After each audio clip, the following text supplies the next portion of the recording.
You mentioned managers there again. Has there ever been a time, and feel free to say no, I'm not answering this question, that a manager has asked you to prepare a pitch in a certain way to give them an advantage? Yes, there has. You want to tell us? Yeah. I mean, and the managers at the end of the day, they're under an enormous pressure. It's very much a results-driven business. Of course, yeah. And the managers are not stupid. They know that if the pitches change, grass becomes longer, drier, wetter, shorter, that can have quite an influence on the game. I've had George Burley before ask me if I could grow the grass longer in the four corners because he was wanting to play a long crossball to a winger. So, but the winger needed to have time to catch the ball, and sometimes the ball was played a wee bit far ahead. But his idea was, in that quarter of the field, if the ball ran into a slightly longer leaf, it would slow up, giving the guy a chance to get that. Did you do that? I did. Okay. But I have to say, did it work? I don't think it did. Right. I don't think we grew it long enough to do that. I've had games where I've gone with Ipswich. Manchester City at the Old Main Road was a classic example. We had them in the Premier League early on. We were playing some sweet football. Went there and the grass was almost 3 inches long, designed to stop us playing. Birmingham City away in a League Cup semi-final. We'd won 1-0 at Portman Road. We should have won 5 or 6-0, and ultimately missed chances cost us the place in the final. Went to Birmingham. They trained on the pitch on the day. The pitch wasn't great, bumpy, very uneven. Couldn't get a passing game going at all. Very unsporting. And sadly that happens. Graham Souness moved the lines at Ibrox for a game against Dynamo Kiev, so where we made the pitch wider, because he'd watched them training in the days when you could, from discreetly, and saw that they had this long cross ball, and suddenly bring the pitch in so the ball starts flying out of play. So okay. that worked. That was quite effective. But I think most of the lead bodies now, the Premier League, the Football League, UEFA, FIFA, that you can't do these things now as you used to be able to do. And there's very set criteria, rightly so, because people would take that to extreme. I mean, recently you saw Tony Pulis moving the lines at Stoke when he was there for Europa League and Premier League. I don't think it massively helps. They believe it does, and ultimately they're the guys who are getting paid the money to bring trophies and to bring success to the clubs. As the groundsman, you can offer advice, but if your gaffer at the end of the day tells you that's the way you're doing it, that's the way you're doing it, and you just got to get on with it. Whether you think it's right, wrong, or indifferent, you just have to get on with it. So the game's changed a bit, and the other thing that's changed is the quality of the surfaces that people are playing. Oh, massively. Now, through your career at a high profile level, you got into it at the time that the money came in from Sky. You must have witnessed, indeed championed, a lot of the involvement and development of what's going on at the moment. What would you say is the biggest change?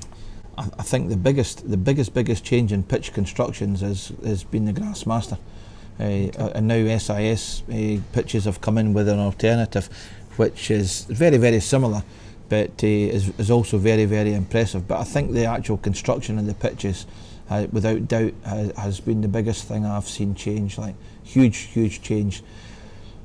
On the mechanical side, on the maintenance side, I think innovations such as the field top maker, I think Campy imants have been key to that. I think that's been one of these bits of kit that comes into our industry that revolutionises a particular aspect of it, but it's had a huge impact.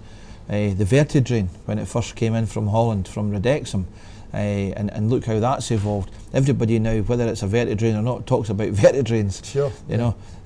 People will talk about Deso Grassmasters regardless of how many different companies come along, because they were the first one to come in and make that sort of impact on. It's the Hoover and vacuum cleaner kind of. Absolutely. So these are certainly two of the massive changes. But I think when I look across the industry now and I see the range of equipment, we've got a fantastic range of equipment here, and the science that goes in behind the preparation of moors, for example. When you see what the Bernhard company do and why we've added them as a partner, I was reading the other day they have 75 of the top 100 golf courses in the world. Their grinders are in it. They're there for a reason, because they bring value and quality to that operation, to some of the biggest golf courses in world golf. They can do the same for football, and they are doing the same for football. Aston Villa have them, Arsenal have them, we have them, PSG has them. They've got them across the football world. Real have them. So there's a reason these guys have gone down that route as well. So hopefully golf will shortly be mirrored in football, and these will be the types of people that will do that. So these are the biggest changes I've certainly seen. Your challenge here is somewhat different because, albeit you're not preparing match pitches, you've got the world's press and certainly the English press descending on you. And I guess if England don't do well, possibly the training facility may come under scrutiny. You've got a lot more going on here than the average stadium in terms of the amount of games being played on your pitches. Tie that in together with, you also have to prepare, I believe, different surfaces to match different pitches that England may play on. That's an almighty kind of jigsaw to try and pull together. Well, it is, and it's a challenge. It's a challenge I enjoy. I think when we do get it right, it's absolutely fantastic. The preparation of the surfaces in that media eye. I've seen Sky doing interviews pitch side watching the England team training. And I've had people within seconds texting me saying, "Well done, mate, your pitch looks great." That's scary. That's modern technology for you. The internet has opened up the world massively. No hiding place, absolutely no hiding place whatsoever. So we do have a big pressure from that. We were never meant to be a games venue here, but the dynamic of the park has changed in the last 18 months. We are now a games venue. Our planning quite clearly stipulated that we'd be a training venue for 24 England teams, but business being what it is and the way it's taken off, this tournament we've got going here just now, we have 43 seven-a-side games in 12 days being played here, 143 training sessions accompanying that tournament. That's just one tournament, 12 days in our life.